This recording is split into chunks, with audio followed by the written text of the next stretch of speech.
So here we are. This is the moment, sourdough starter. I'm going to kick one off today with the rest of you that's interested in doing this. So talk about equipment. We need an empty, clean jar. Number one. You can get the proper ones, which do have kind of lids. They come with a solid lids.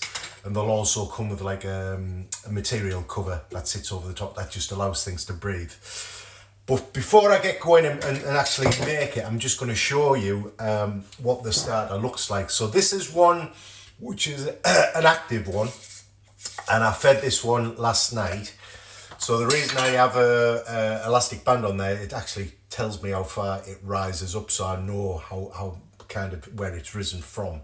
And if you have a look inside, it's all bubbly, and if you could smell it, it has got a yeasty smell to it, but it's got kind of other flavors, fragrances that come from it. But yeah, that's a start. It's all natural, it's all real. Just yeast out of the air that it's harvested itself, that's living in there, and it becomes a living thing. This is one I used to make me sourdough this morning. Now, generally you only have one. I've got two for a couple of different reasons, for experimentation. But as I say, where the elastic band is, well, I used some this morning, and then I've just made some new, or I kind of refreshed this, which it just regrows itself and goes again. So that's some new made up, and that should rise properly rise as far as that when it gets going. But that's down the line, so we won't worry about this. I'm just kind of showing you what things eventually look like. So let's get going. Sourdough starter. It's as simple as this: jar, scales. Would have been better if I had a spoon, but we improvise. So spoon, this is it. 50 grams Canadian white flour I'm using. It tends to be one of the recommended ones for sourdough because it's got a very high gluten content, which is very good because it's very strong, gives you good structure for that type of bread. So what we're going to do is we're going to put 50 grams of flour in the jar. So let's go.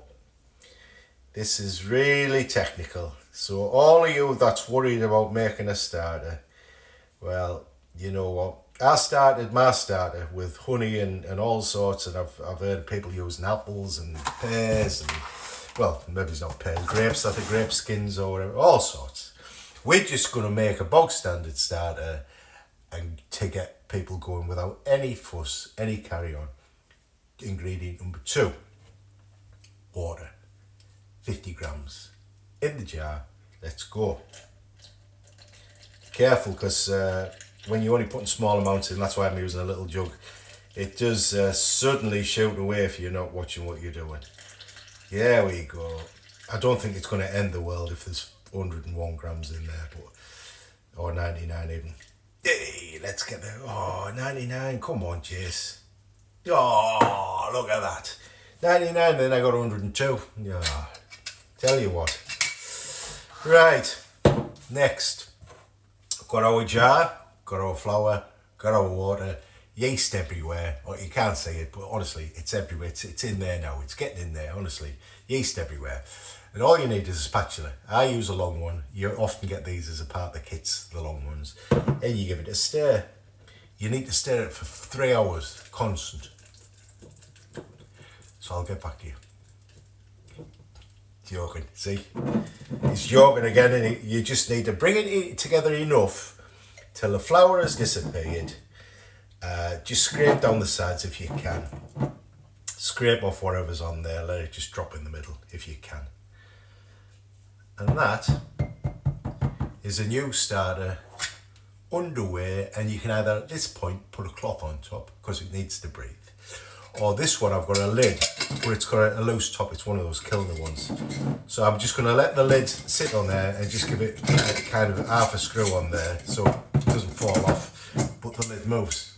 So if there's anything in there, it can kind of breathe in up through a loose lid. Sourdough starter begun day 1. I'm not going to complicate anything but saying about what we're doing tomorrow, the day after. Day one, sourdough starter on the way. So that's it. That's it. Process began.